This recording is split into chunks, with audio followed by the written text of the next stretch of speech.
Okay, exercise 15.4. We did do some of these last week, so we're just going to do one question. Graphing rational algebraic fractions. Rational means it can be written as a fraction with whole numbers on the numerator and the denominator. So show that this function y equals x minus 1 over x minus 2 can be written as y equals 1 plus 1 over x minus 2. Where is this 1 coming from? Look at your fraction.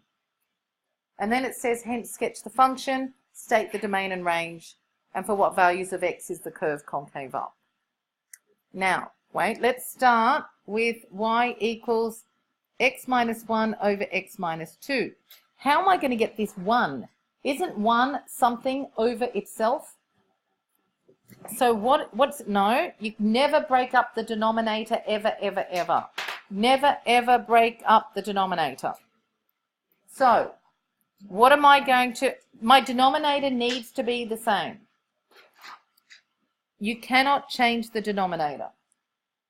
So, I'm the only way, so you don't change your denominator, you never break up the denominator. Please write that. Never, ever break up a denominator. You can break the numerator up, but not the denominator. So, how am I going to get 1? To get 1, I must have x minus 2. But I can't say that x minus 1 equals x minus 2. How am I going to balance this out to equal that? So, denominators are the same. I've got y equals x minus 1 over x minus 2, which is, I'm not allowed to change the denominator. So, I write x minus 2. How am I going to get that back to x minus 1? What do I add to it? Plus, what's negative 2 plus what gives me negative 1? That's it. So I'm just rewriting my numerator. So x minus 1 over x minus 2, the denominator has to stay the same. So I write it as x minus 2 plus 1. What's negative 2 plus 1? Isn't it negative 1? So would you say those two expressions are the same? They are, because x minus 2 plus 1 is x minus 1. Why did I do that? Because I want to break, look, I've shown you this before. If I say 1/7 plus 2/7, do you remember me doing this? What does it equal? 3/7. Why? Because you say they've got the same denominator, 1 plus 2 is 3. So this is what I'm doing here. I'm taking the middle one, 1 plus 2 over 7, and I'm breaking it up into 1 over 7 plus 2 over 7. But I'm doing it with more complicated terms. So where do you think I should break this up to get the 1? So I need to break this up into two pieces. Will I keep the x on its own and the negative 2 plus 1 on its own? Or should I keep the x minus 2 together? So I'm going to put that. So I'm going to break this fraction up now. You're allowed to break up the numerator, but not the denominator. So that's the same as x minus 2 over x minus 2 plus what?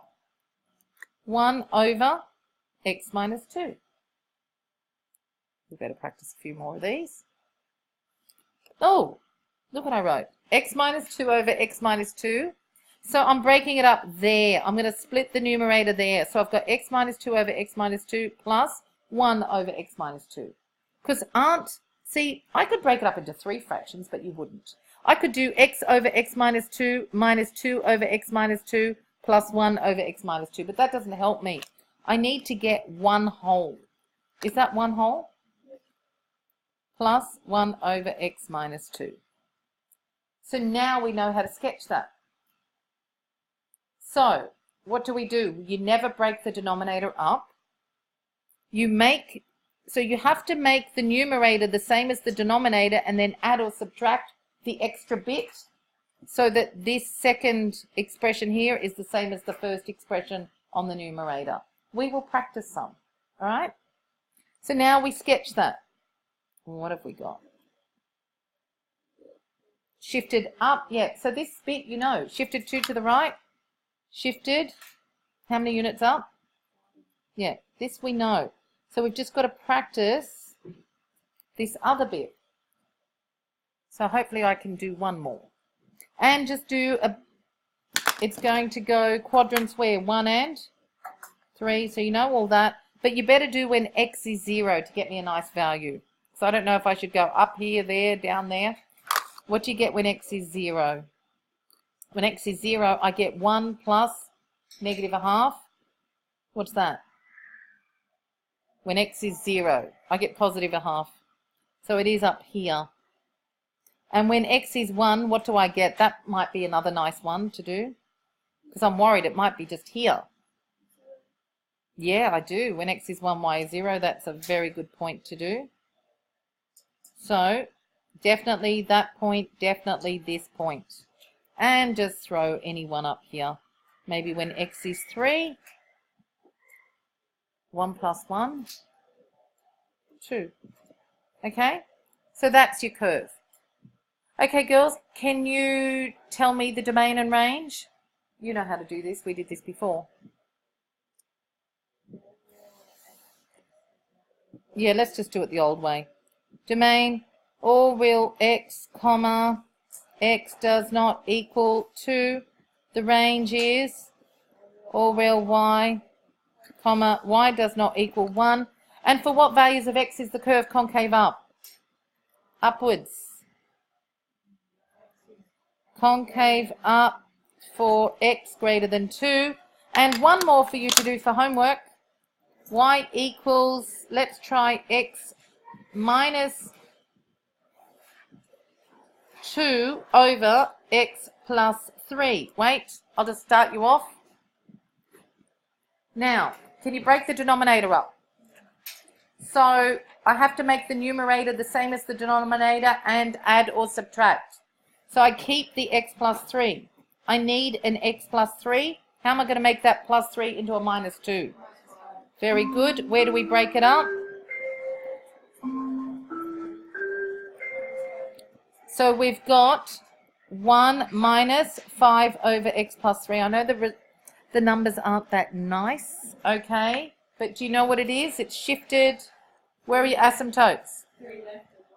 Yeah, so your asymptotes are at -3. And, oh yes, and it's in the other quadrants. And 1 unit up. And it's not in 1 and 3. It's in 2 and 4. And have fun trying to find some nice values. I would choose x is 7. No. I would choose x is 2. That's a good one. You know why? Because you get 5 on 5. Choose nice values. I would choose x is definitely 2. Then maybe try -2. Okay? All good. So 1, 2, 3, 4. You can choose some values. I will set homework. And you need to know when x is 0 what y is. It's down there somewhere. You're going to finish this off. We need some x-intercepts, y-intercepts, please. Work them out. We need to know what they are. Okay? Put some values on it. For y-intercept, substituting x is 0, you get 1 minus 5 over 0 plus 3, which is -2/3. That's your y-intercept. And for your x-intercept, you can substitute y is 0. And you can solve that and you'll get that x is 2. And then if you want, you can just maybe do another value over there, maybe -4. Okay, so when x is -4, you get -4 plus 3 is -1. So it's 1 minus 5 over -1 is 1 plus 5, which is 6, I think. So you can just do that. So when x is -4, y is 1 minus 5 over -4 plus 3. 1 minus 5 over -1. It's 1 plus 5, which is 6. Okay? So you get -4, 6.